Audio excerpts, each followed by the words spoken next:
So I'm trying to put myself out there a bit more and try not to use apps. So I've signed myself up to a singles event, which is in the museum tonight, and I wanted to document it just in case it's like really good or just in case people wanted to try it and see what it's like or share different experiences. So yeah, and my content's a little bit boring because I'm not meeting people, so we'll see how it goes. I'm gonna try and video it if we're allowed. It's called Mingle in the Museum. Didn't say what age people were. I know it's sold out, so fingers crossed it's a goodie. It also goes to 11 p.m. and being a nana like me, I am in bed by 8, so we will see how we go. I've also been single for almost 4 years. Just had really shit luck, and I'm not dating to hook up. And it's hard out there, man. It's hard out there. So we've just parked up at the event, and the only people we've seen are above the age of like 40. Yeah. So wish us luck. So we're midway through. We're midway through. We're halfway through. We've had people come up to us. Yep. We've had people circling like vultures. Unfortunately, I haven't noticed anyone that I wanted to talk to, but it's a pretty cool concept. Yeah. We're currently sitting in the museum. Yeah. And we might wrap up soon.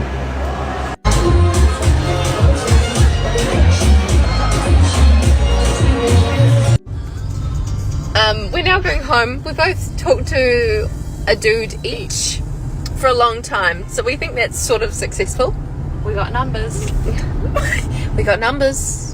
Come with me to my first singles mixer event in Toronto. This dating event was hosted by Flair Events at the 5th Social Club. As we got inside, we chose bracelets in colors for our love languages. It was such a nice venue with a nice bar, so I got myself a little drink, put my name tag on, and started socializing. You could feel that everyone came here with the intention of finding genuine connections because it was so easy to talk to anyone. They also had a lot of games, which were so much fun as a conversation starter. It's definitely a better alternative to dating apps, so if you're interested in more than just swiping, then you need to experience dating with Flair.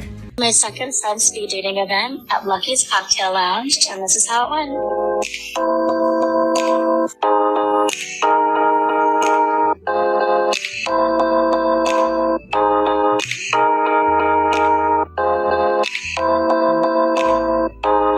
Come speed dating with us. I feel like we need Getting nervous now. It's not going well so far.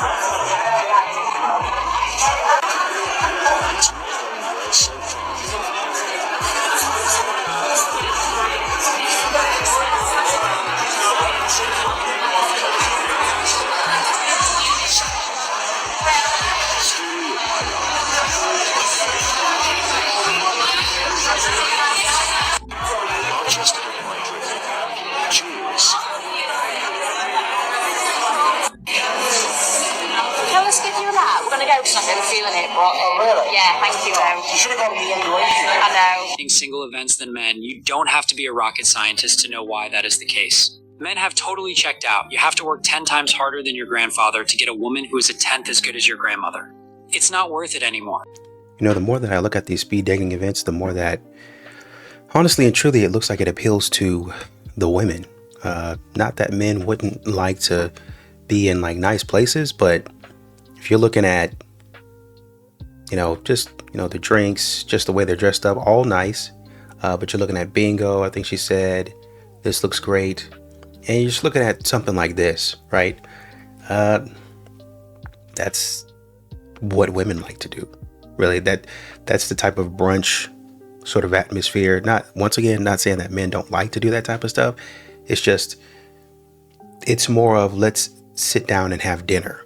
Like, what do you think the guys like to do? Guys, most of men like to do activities. Activities-based stuff is what men like to do. So when a man takes you on a date, first date, and he takes you to dinner, that's really for you. That's really for you as a woman to sit down and get to know each other and talk. But at some point in time, relatively quickly, I would suggest that you guys do like an activity or something like that. I remember for myself, I think the first date we went to dinner, me and my wife, I think we went to dinner. And then I think the second date might have been like a driving range or something like that. It was like a Top Golf, if you guys know what that is.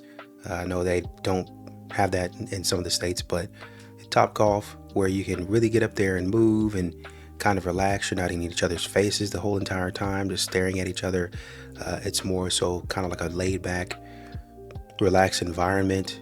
You can still order food or drinks, relatively a little bit more upscale food and drinks versus what you would get at McDonald's or something like that. But that's what I would recommend is for the ladies, in my opinion now, for the ladies to start considering, and singles events to start considering legit activities-based stuff.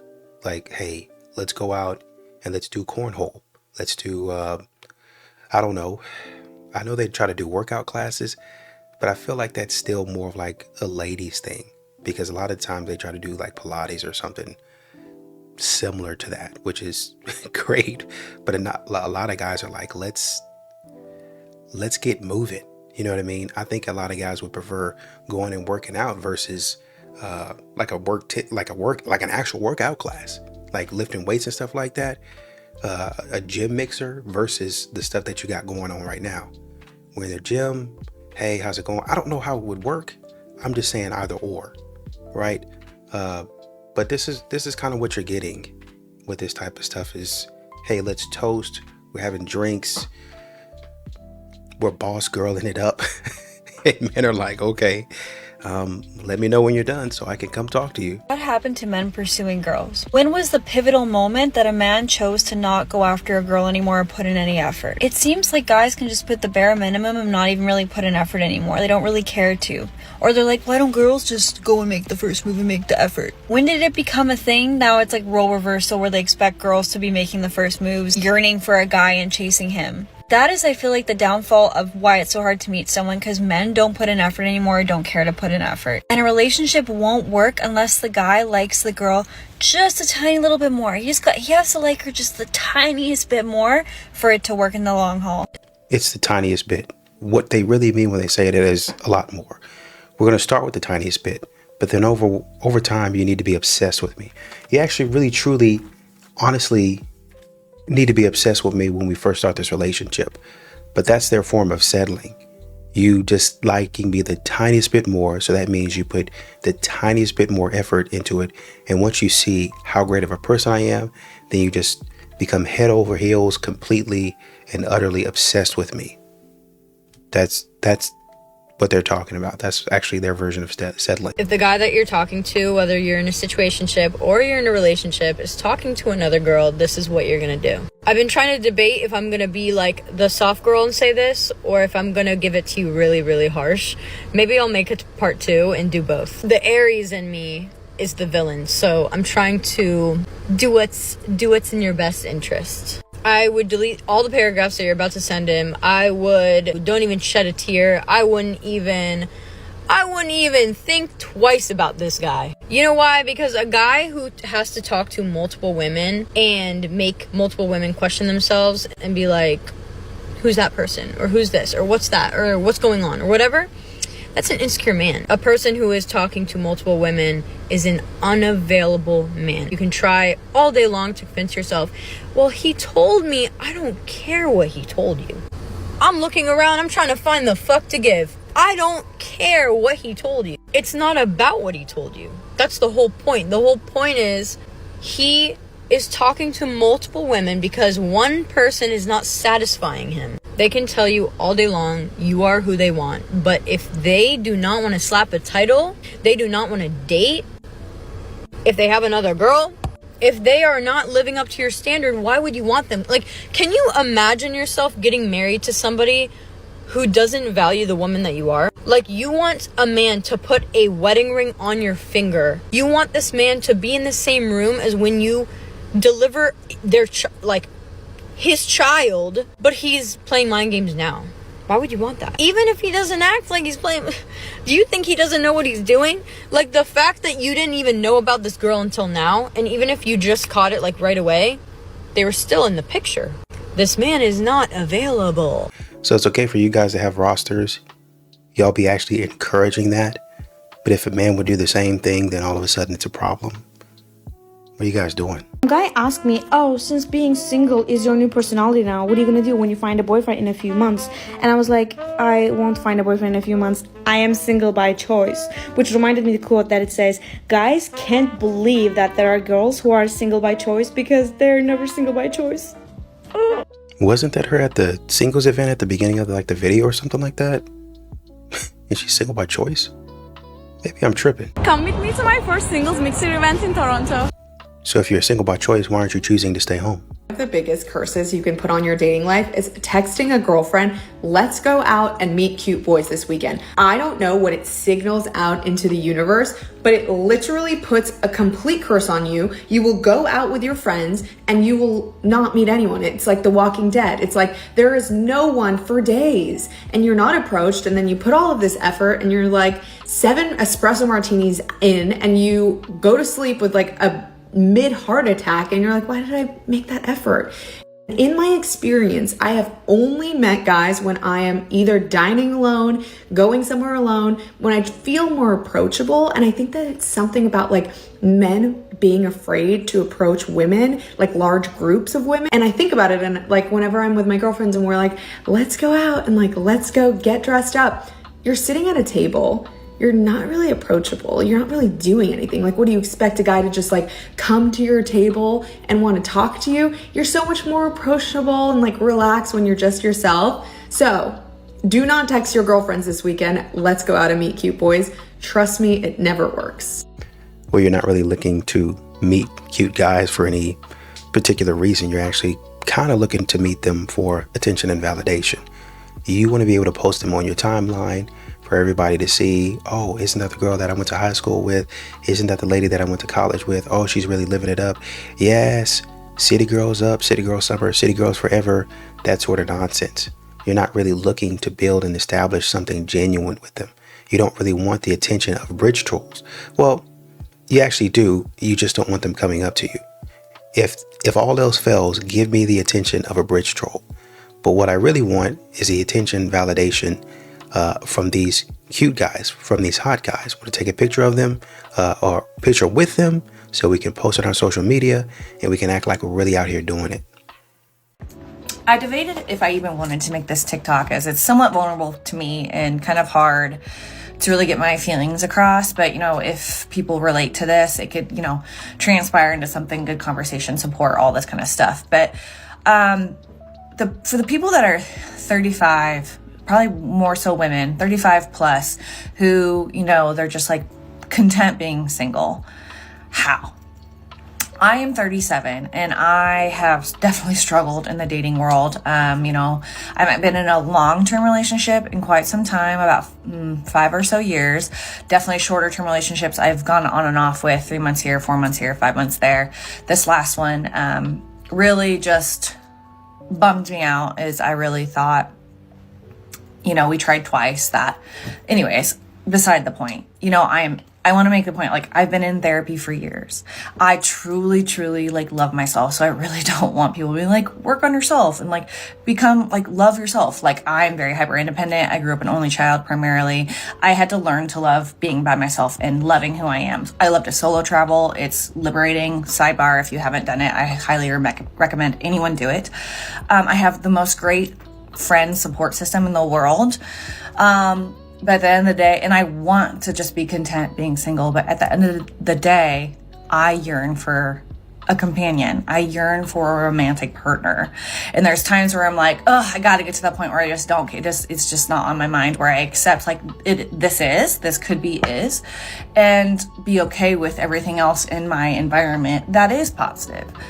But I'd be lying to myself, because I truly, it's the puzzle, the piece of the puzzle that's missing for me. And I yearn for it. And I love myself. And I work so hard on continuing to grow to love myself even more and being the woman, the person I am today. But I guess my question is for women that are in this position, men too, that have made that decision.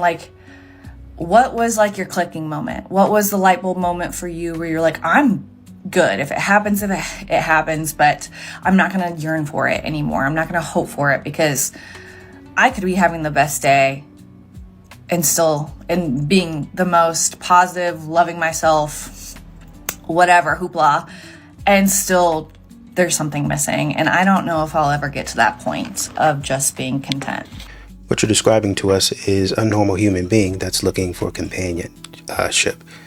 And there are some women out there that would sit up there and tell you that that's not what you want. That's not what you're looking for. And so even as pretty as you are, when you get into a relationship, you start thinking about what the girlie said. And even when you start going out on dates and let me say, when you start hanging out with your friends again, hey, I've got this new guy. He looks like this. He's really cute. Now, girl, make sure you do this. Make sure you do that. And they're trying to help, but they don't really understand that what they're doing is actually negging you out. Y'all talk about men being negative and negging you, but then y'all don't get on y'all's girlfriends for the same thing. Y'all find somebody that's an actual genuine good guy, and the man spends more of his time proving himself to your friends than he does to you.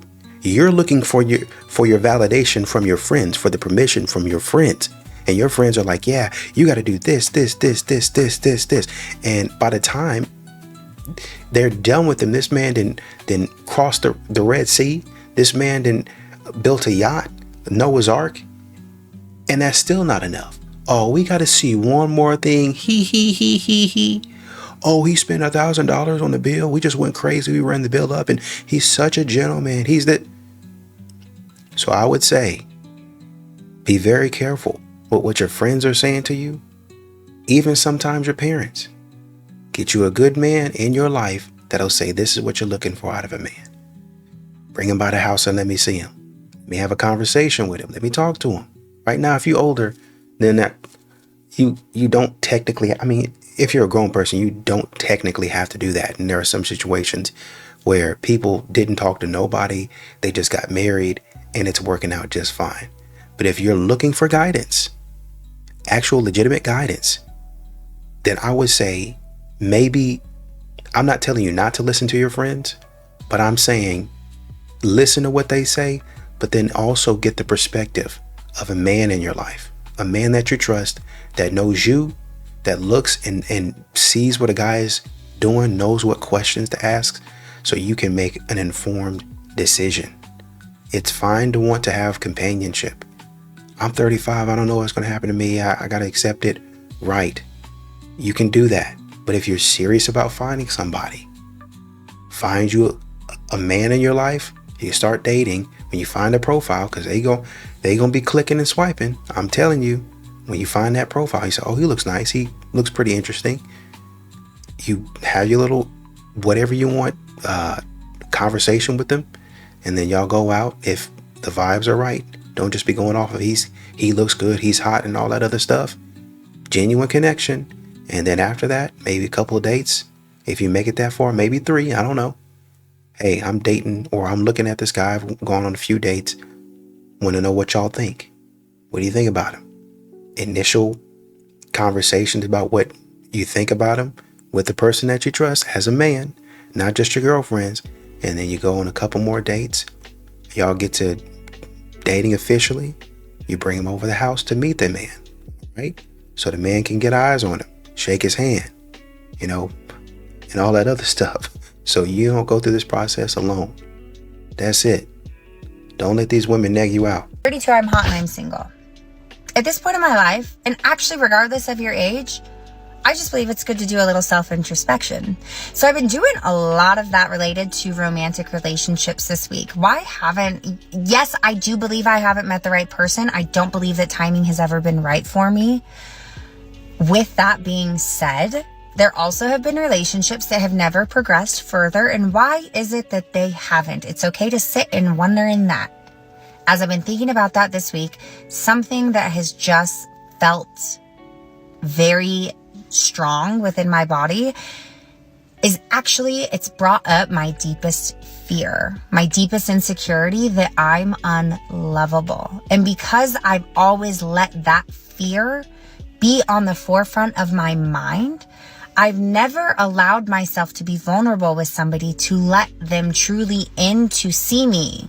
So really quickly, I noticed that a lot of times from some of these women I'm hearing, I now understand it's okay to say X, Y, and Z. That tells me that they too are struggling, even though I like to say it's only men that aren't emotionally vulnerable and emotionally open.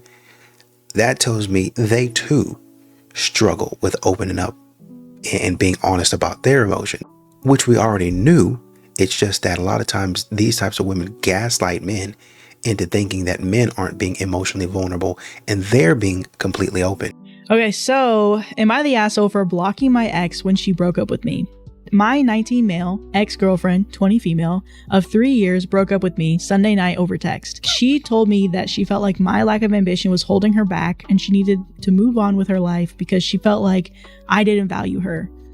When she sent me that, I just sent okay and blocked her and fell asleep shortly after. I did not block her friends and had loads of messages yesterday morning when I woke up. They were asking me to unblock her and to talk to her. My sister, 20 female, is also friends with my ex-girlfriend, and she told me that my ex was hurt by my sudden blocking and that she still wanted to talk to me for closure and wanted to make sure I was okay. I told my sister that I was okay and that I didn't want to talk to my ex, but would like it if she could tell her that I appreciate her checking on me. My sister was not happy with this and told me that it was a hard decision for my ex and... Sorry. There's nothing funny happening. You're dying. My sister was not happy with this and told me that it was a hard decision for my ex and she just wants to talk to me. I again told her that I was fine and that I'd rather not. My sister then told me that I'm acting insanely calm for being broken up with someone that I was with for 3 years. I told her that I was fine. She again asked if I cried and I told her that I didn't and just fell asleep listening to music. My sister told me that she was concerned about my lack of emotion and told me that my behavior isn't normal. I told her that I'm not obligated to cry over anything, and I think it's weird that she was acting like I was. His sister should mind her business. Why was she complaining about the fact that he was too calm? Was she expecting him to cry just because his girlfriend of 3 years broke up with him via text? He is dealing with this situation in the best way possible. There is no need to bring more drama to his life. His ex decided to leave and he gave her what she wanted, and she should be happy. My sister once again told me that it wouldn't hurt to have one conversation with my ex because she was still worried about me and wanted to stay friends. I once again told her that I was fine and I didn't want to talk to her. She told me that my lack of compassion is psychotic. That pissed me off, so I started ignoring her and eventually she left me alone. This morning when I woke up, my sister sent me a bunch of text messages again, so I blocked her. And because of this, she went and told our parents, and they are upset with me for blocking my ex without communicating first. They said that we've been together long enough and they thought of her as a second daughter. I was just aggravated at this point. So confused. And told them that I'd appreciate if they mind their business, but they didn't stop. So I told them that I wouldn't hesitate to block them too if they continue. Crazy. Which caused them to stop. They apologized to me and told me they didn't mean any harm, but it just felt like it was inconsiderate of me to block her without talking about it first, but they won't press me to talk to her if I don't want to. And then top comment before we get to the reaction, somebody said, nobody putting the point that she broke up with him via text. A 3-year relationship? What the fuck? Right? She didn't specifically use the words, but it was an ultimatum. And we have seen on this channel and plenty of other channels in this space how men do with ultimatums. That's just another form of manipulation is what it is. And it backfired. Date them all. Every single one of them. The ones that like you, the one that think they like you, the one that think they're about to smash, date them all. Date them all. Have your roster. Yep. If he don't want you having options, tell him to close them. And if he don't really want you out here mingling, then tell him to not make you single anymore. Have your options. Have several that talk to. Like, talk to a lot and don't just settle for one. That be your problem now, settling for one. And then it's like 8 months, 9 months in, you're not working out. You wasted all that time. Girl, let me tell you, 3 months. That's the most I gotta get from you to know where y'all stand officially. And if he's still like, oh, I'm going with the flow, drop him and move on to the next. Yep. I don't care. Date them all, sis. Date them all until the one that comes around and trying to close that option for you. Okay? Are single until somebody puts her ring on it. I don't care what nobody say. You are single till taken. So, date them all, okay? Date them all. They keep on saying this. I feel like this gives people a license to do whatever they want to do. Y'all sit up here and y'all get mad at a man. Oh, well, he ain't really with you. He really don't love you. He all out in the street messing with other women. Isn't that what you're doing? Isn't that what date them all is? Oh, I don't care. I'm just going to keep on doing whatever I want to do. So basically doing the very same thing that you said you didn't like. Got it. Look, I don't know who needs to hear this, but I'm dating for love, not for money. So if you want to go 50-50 with me, that's cool, okay? Because I was doing 100 by myself. I'm talking about I'm out here. So if you want to do a little 50-50, stop listening to them. They want you to do 100, forget them, okay? I'm here to do 50-50 with you, okay? We can split it all down the middle. I'm talking about everything. Everything. Just let me know. Like, for real, let me know. Because, you feel me? Let me know. You ain't got no money now, so what are we gonna do later? What I'm about to say is gonna piss some people off, but let's get into it. Real men take women on dates, dinner dates. They make an effort. They try. They pick a place. They go through the whole courting process. Boys will ask you to go for drinks or coffee because they're low effort and they're on a budget. And it's a low budget because they're trying to meet as many girls as they can without spending a lot of money. But high quality men who recognize high quality women and the effort that they take into getting ready for a nice date, that they will take you somewhere nice. She probably wants someone to take her places she wouldn't go by herself. If you're on a budget, you shouldn't be dating. Okay, get yourself together so that you're no longer on a budget before you bring anybody else into your bullshit. Doesn't that just make sense? Well, I guess I would ask, what makes you high value? I think when people think of high value, they think of quality. And quality a lot of times is discipline. It takes refinement. It takes sometimes years. You know, they say that diamonds don't start off looking like that. They have to go through a process to where they're polished. I don't know the whole thing, but they come out looking a lot better and worth a lot more. But they have to go through years. Well, let me not say years, but people have to go through years of refinement in order to get where they are. And so men literally have to go through years in a process of refinement that makes them of quality, that makes them high value, high quality. So now when I'm dating you, I'm trying to get to know you. I don't necessarily need a dinner to get to know you, because as high quality, I would know the questions to ask. I would know the movements and the behaviors to observe. As a high quality man, I've been through a lot, so I know how to listen. Now, I'm not calling myself high quality. I don't want that to get mistaken. But what I am saying is the person that you're looking for is extremely detail oriented. They're very, they pay close attention to what's being said and what's being done. And so you and a lot of these other modern women that are just throwing on dresses and putting on a little makeup and a little lipstick and showing your chest. I see you doing that right now. That's not going to work in the long run. I'm telling you right now. You can go to Chad and Tyrone and that's going to work for them. You can go to a bum and that's going to work for them. Not saying that you don't look cute. I'm just saying the little games that you guys try to play with men, it's not going to work on a high quality man. That's why they continue to ignore you. That's why you have to continue to get up here on these websites and on social media talking about, I won't accept this and I won't accept that. You have to every day or every other day continue to try to sell men, particularly specifically high value men on your value. And they saying, listen, it's not that you are a terrible person.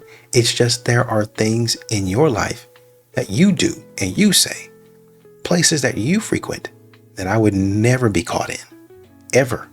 That's just not how I move. So you sitting up here saying, oh, well, if you were high quality, you would do this. And if you was high value, you would do that. He don't care. He don't care about your opinion. Why would he? He's high quality. He's high value. He built himself that way, into that mode. Not saying that he didn't have any help, but he built himself there. So you're nobody to him, unfortunately for you. So he's not going to care about what you say about high quality. I can be high quality and go on a coffee date. I'm going to get the information that I need from you in order to understand and know if I need to keep on seeing you. That's it.